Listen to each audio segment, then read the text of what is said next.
Continuamos en el living, tenemos el gusto enorme de recibir a Óscar Botinelli, director de Factum. Bueno, es un momento obviamente clave donde las consultoras, las encuestadoras tienen ahí un lugar muy protagónico. También es un momento para repasar todo lo que ha hecho Botinelli en pos de, bueno, de nuestro país, de la democracia, un hombre que está vinculado desde la política desde la más tierna infancia. Gracias por acompañarnos, por un gusto favor. recibirte. Un gusto. Bueno, y eso es tal cual, ¿no? La política partidaria te acompaña desde que naciste prácticamente, desde que tengo ¿no? una noción de qué es la vida. Sí, porque bueno, tu padre era una persona muy activa en el Partido Nacional, fue sí. senador, médico, también tu padre de profesión. Y a ti siempre se te despertó el interés hacia lo político partidario, ¿verdad? Mi padre era médico, radiólogo, cirujano, y no fui por ese lado. Era político y bueno, me interesó la política, ¿no? Bien, ¿desde la juventud sentís como esa necesidad de expresarte políticamente? Bueno, yo digo, no sé desde cuándo, es decir, uno desde niño ya está viendo todo lo político. Después en la escuela, liceo, hacer periódicos escolares, participar en la asociación de estudiantes, y que como que no hubo un momento que uno dice, bueno, me decido a, como que se fue dando todo solo, ¿no? Totalmente. Sé que el ajedrez ocupó un lugar súper protagonista en tu vida, sí. Y que de alguna forma también te ha servido, ¿no? Como para entender de diferentes lados del tablero el juego político. Sí, yo recomiendo mucho, tengo los nietos con mayor o menor intensidad, jugando al ajedrez, incluso dos nietos míos ahora el domingo participaron en competencia escolar, los dos ganaron, uno de 9 años, otro de casi 7. Yo creo que el ajedrez aporta un sentido importante de la lógica, del cálculo, de la estrategia, de la táctica. El ver las dos partes del tablero, el considerar que juega uno contra otro, pero hay que ver cómo piensa el otro. No, cuidado con creer que va a pensar como uno, porque le puede ir mal.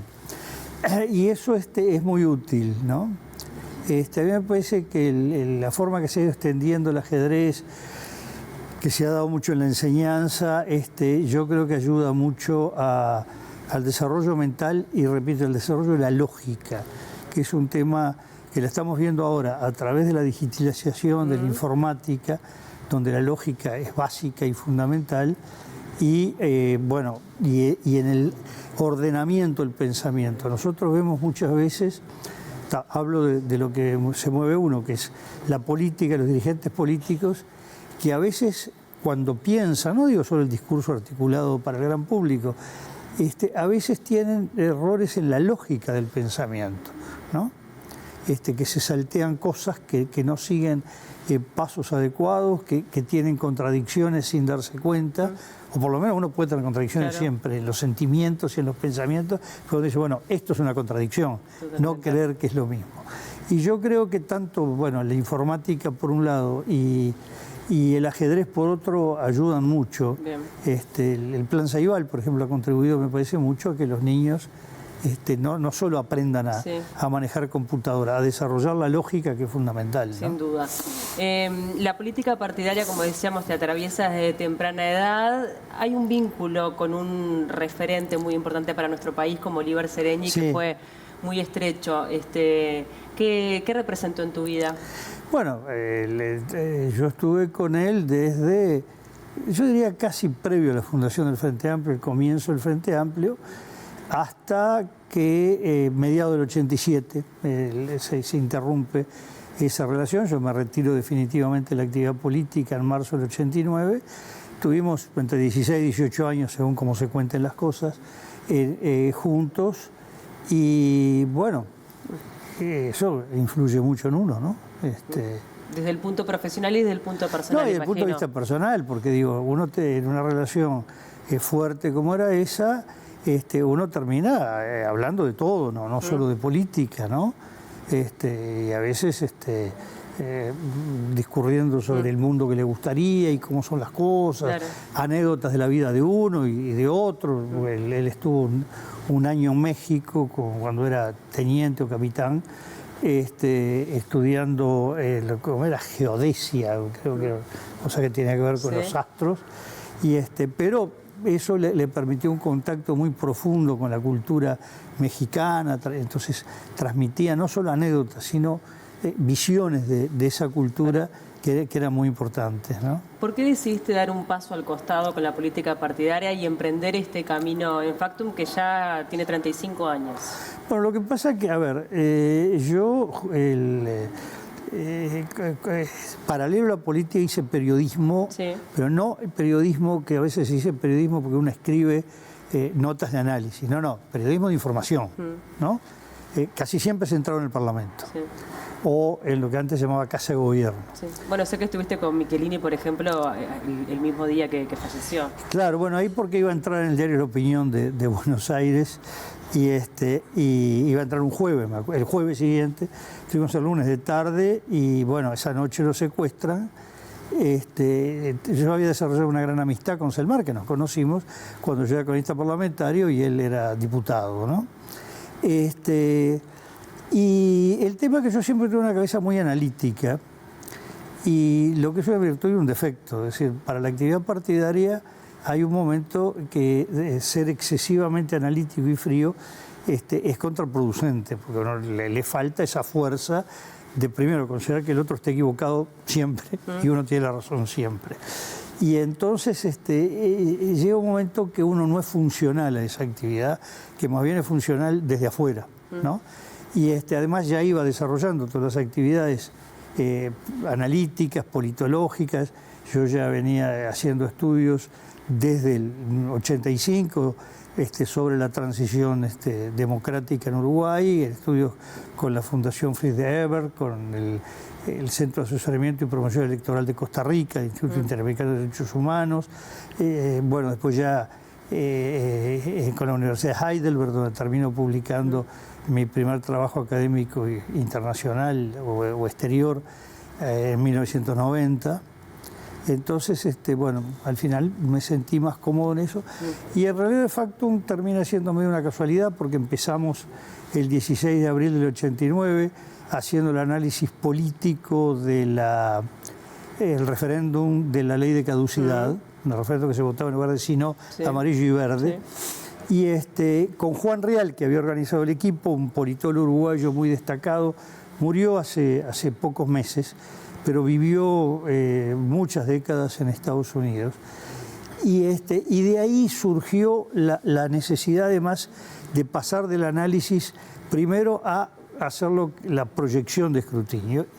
Y de Francisco Paniza, un sociólogo, surgió la idea de traer al Uruguay lo que era muy común en Europa, él estaba viviendo en Gran Bretaña, lo que se llamaba exit poll, que acá después, a raíz de que hubo una elección en Brasil en el medio, se le empezó a decir encuesta boca de urna, todo, creo que fue por octubre, sea a Sondagen a boca de urna, y acá quedó la boca de urna.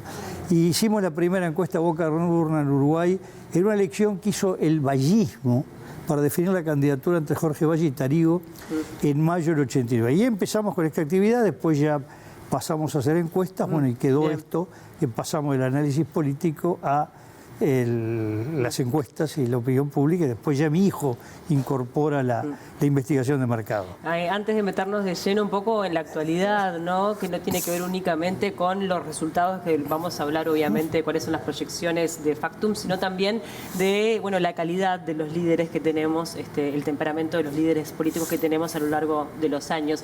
Pero hay un momento que me imagino marcó un quiebre en tu carrera, que fue a las 21:03, ¿sabes a lo que me refiero? Cuando te la jugaste y dijiste tenemos presidente, que casi fue una Venus.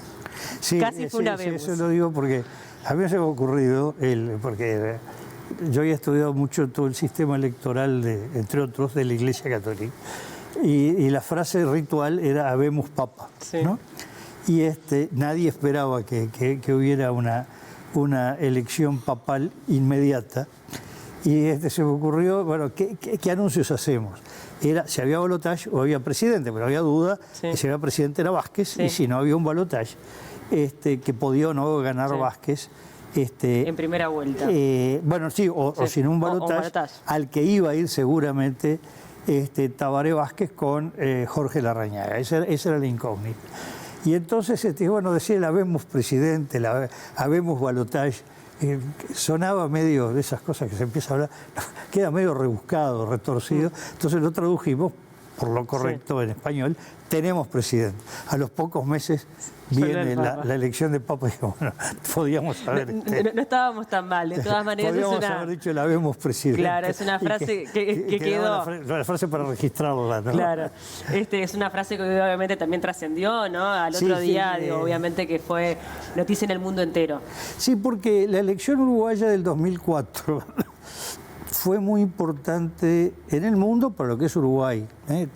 Tengamos nuestra dimensión, pero realmente había desde la prensa europea, la prensa norteamericana, latinoamericana, ni hablar, pero también de países árabes, de Israel, una preocupación, o por lo menos un interés, una inquietud, porque era un cambio trascendente en la historia uruguaya. En Uruguay había gobernado las 3/4 partes, había tenido la titularidad del gobierno, del Poder Ejecutivo, las 3/4 partes de la historia del Partido Colorado, episódicamente el Partido Nacional, y ahora venía un cambio trascendente de lo que nunca había ocurrido. Y bueno, todas las inquietudes que significaba, qué pasa con un gobierno de izquierda, en algunos casos con grandes temores, otros con gran ilusión, otros más o menos.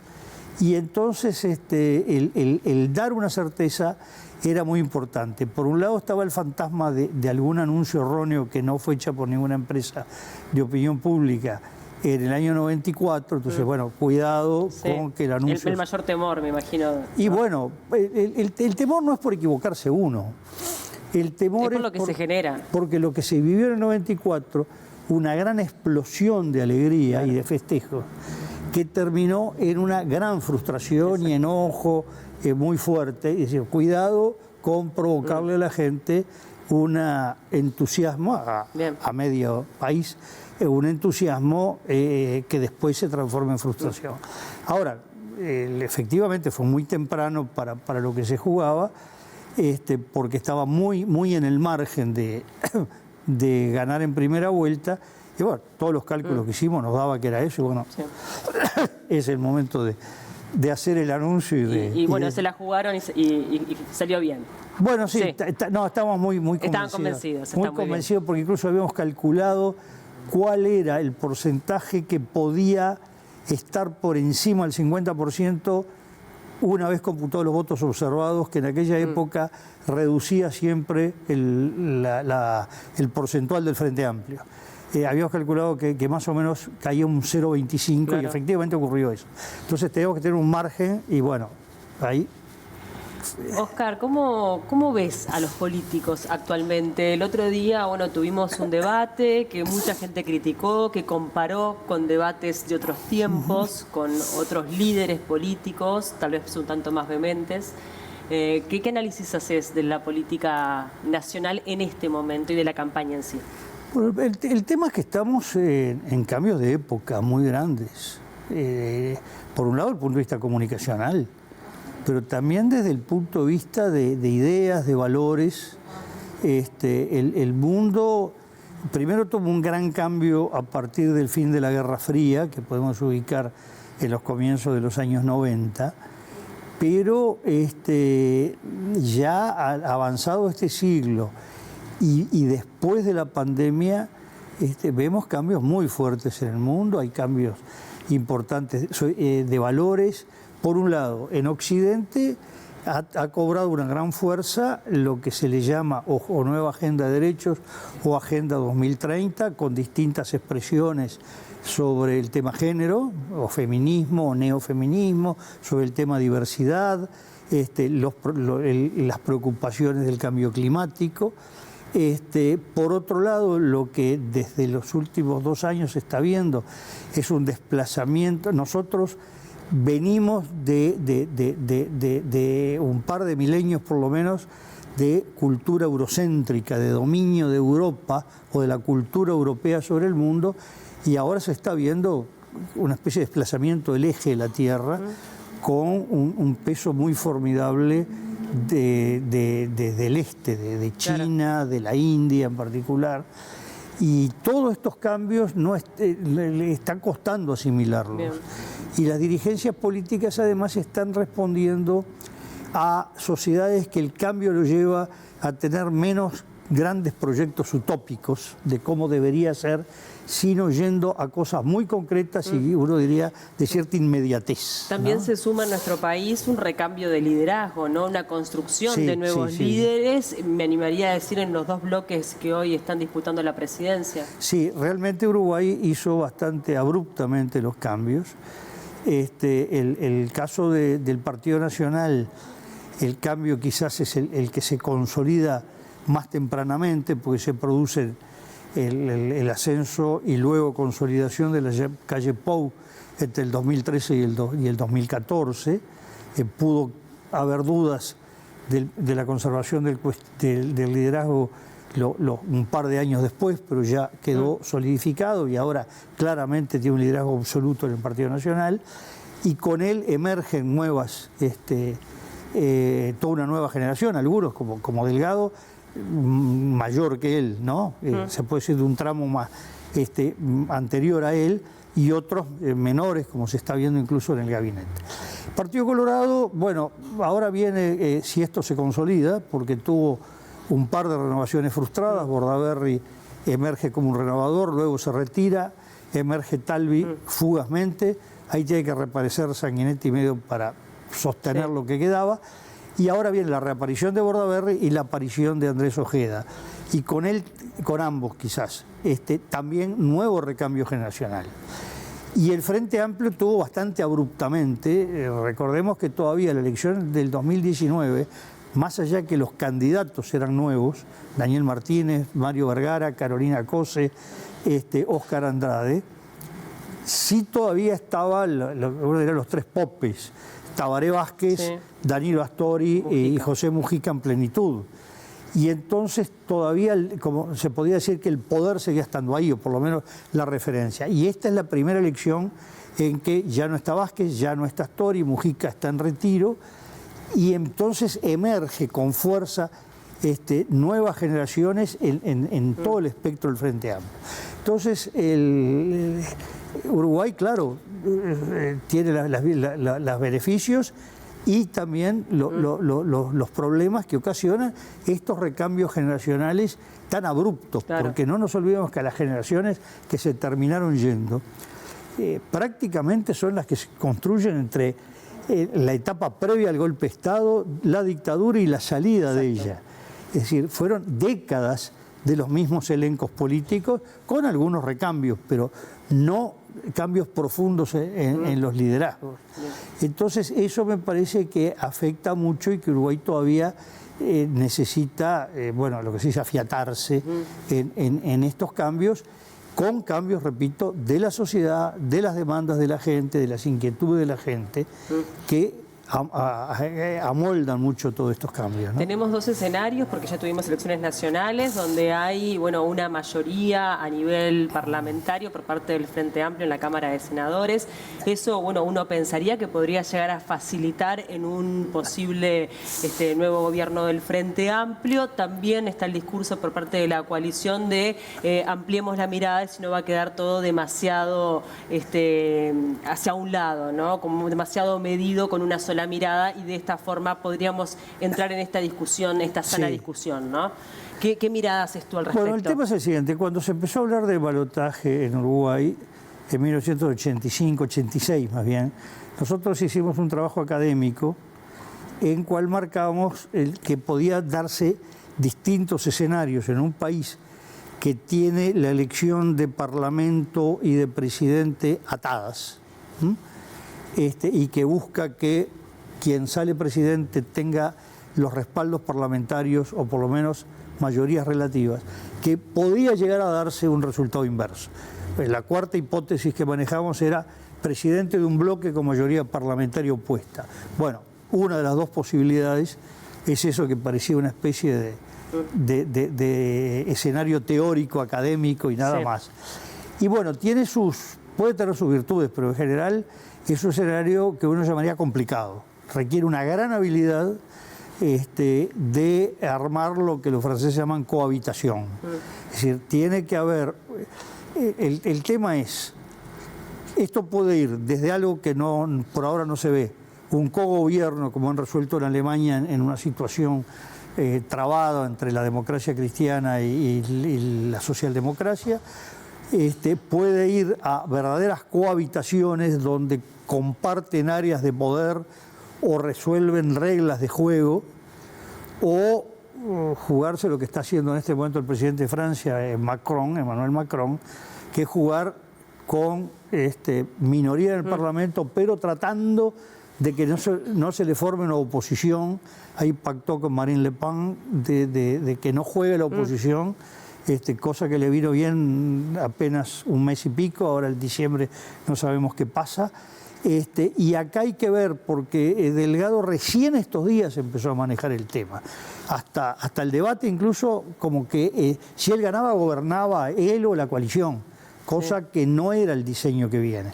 Recién ahora empezó un discurso que no lo ha armado de acuerdo. todo, de posible entendimiento, que no es claro, o diálogo. Sí.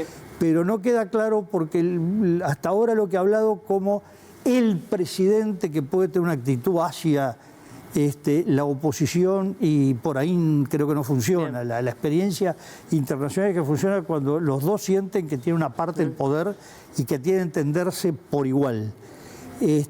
Yo creo que una cosa es hasta el 24 y otra el 25.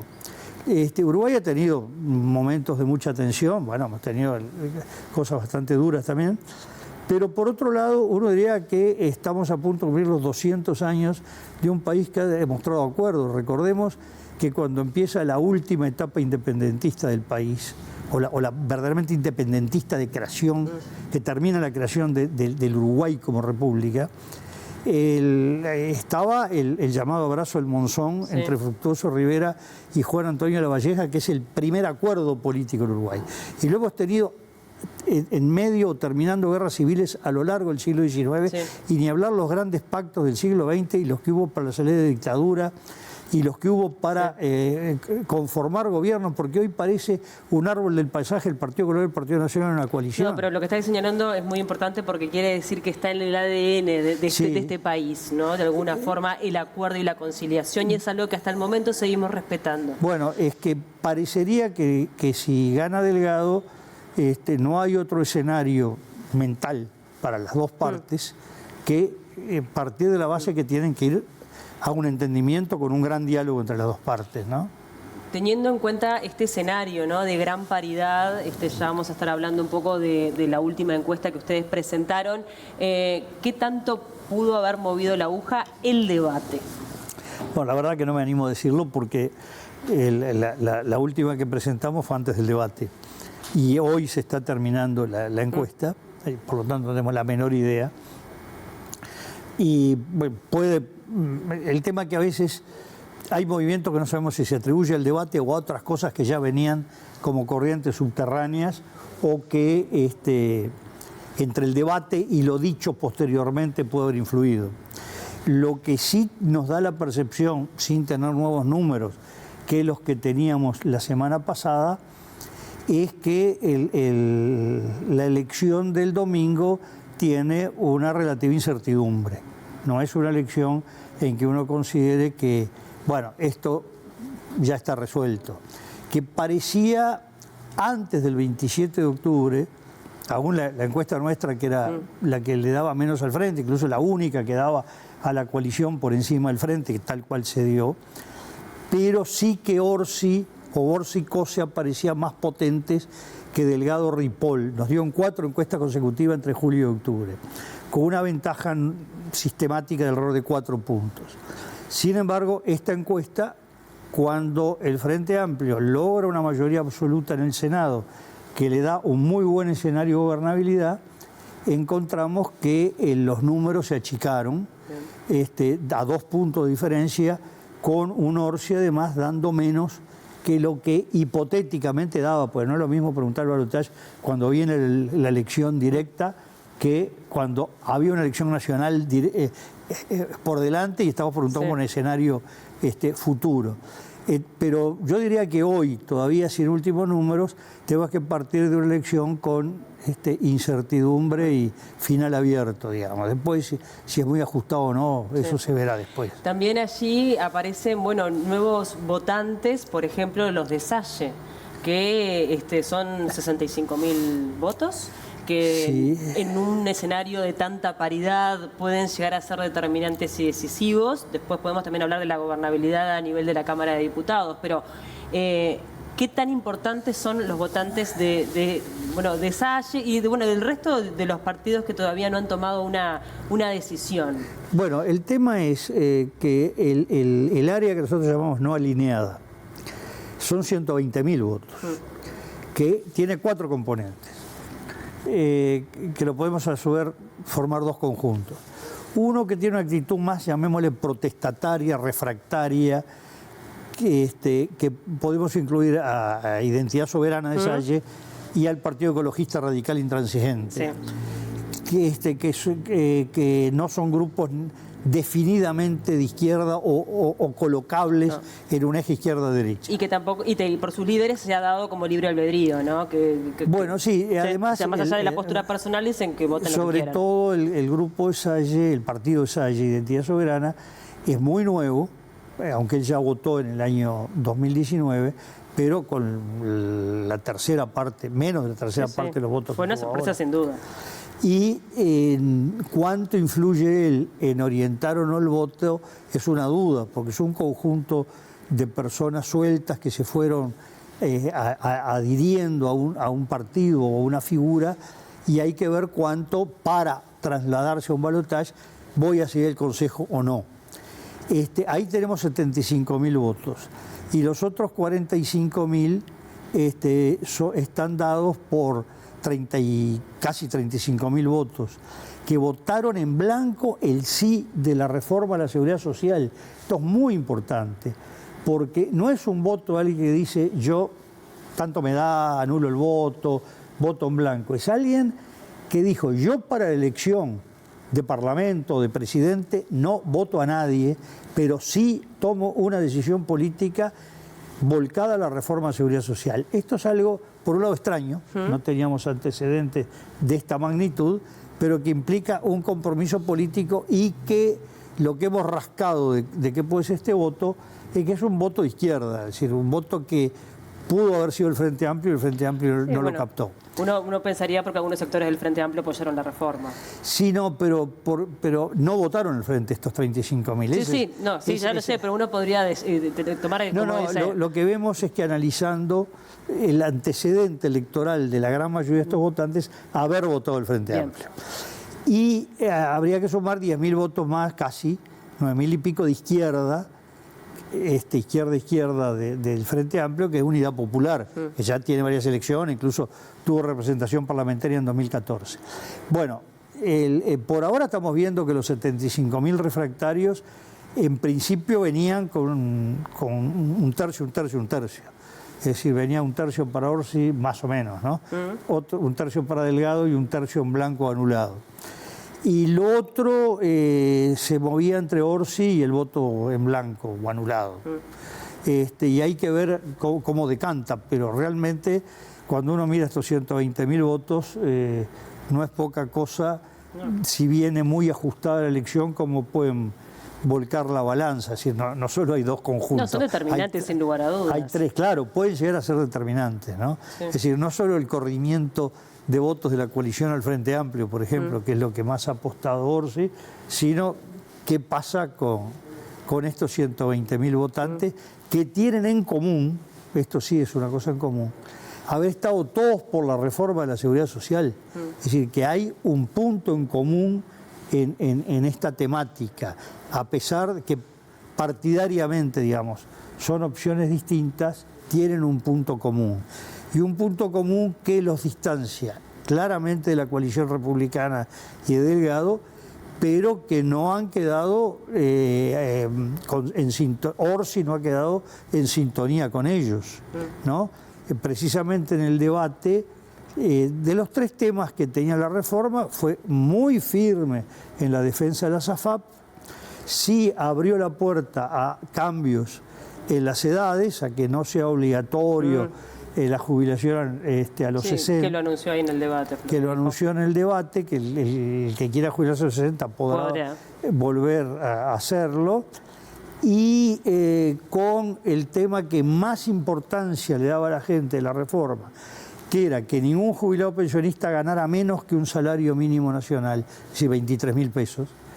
Eso lo planteó como un objetivo a lograr al cabo de los 5 años con aumentos graduales. Bueno, cuánto eso satisface o no la gente es una incógnita, ¿no? Nos enfrentamos, sé que mañana van a presentar una nueva encuesta, pero nos enfrentamos a un escenario similar al de las elecciones pasadas, en donde la diferencia fue de un punto.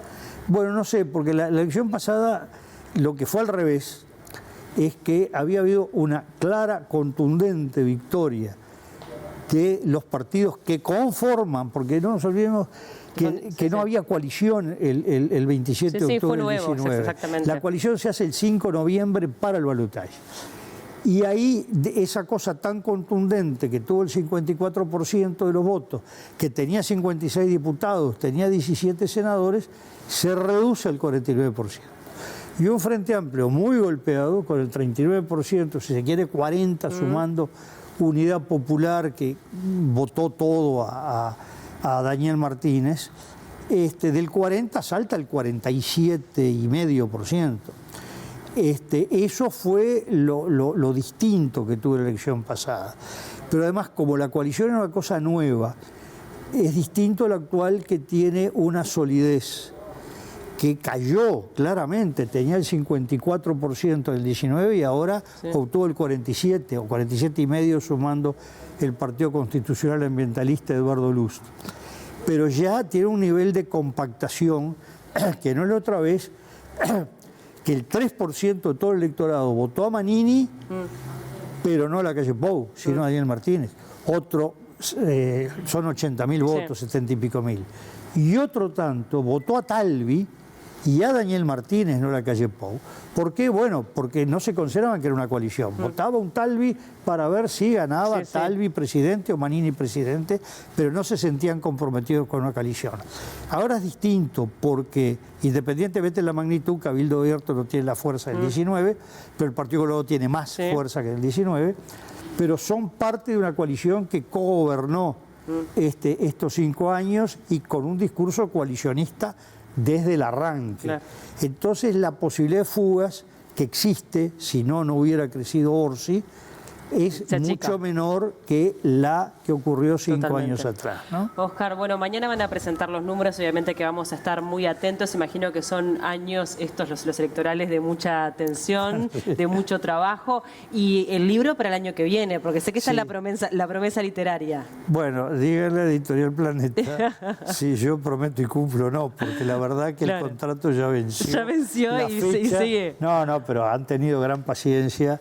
Y ahora sí hay un compromiso formal con ellos, conmigo mismo, que en el 2025 da a luz un libro de memorias políticas, no de memorias personales, sino solo personal, que tiene relación con la historia política del Uruguay, ¿no? Bien libros de memorias políticas, tampoco un libro de un historiador buscando la documentación, sino más bien de recuerdos, tratando que sean fieles y no que no coincidan con la realidad. Vamos a estar muy atentos a cuando se publique ese libro para leerlo. Gracias por acompañarnos, un gusto enorme recibirlo.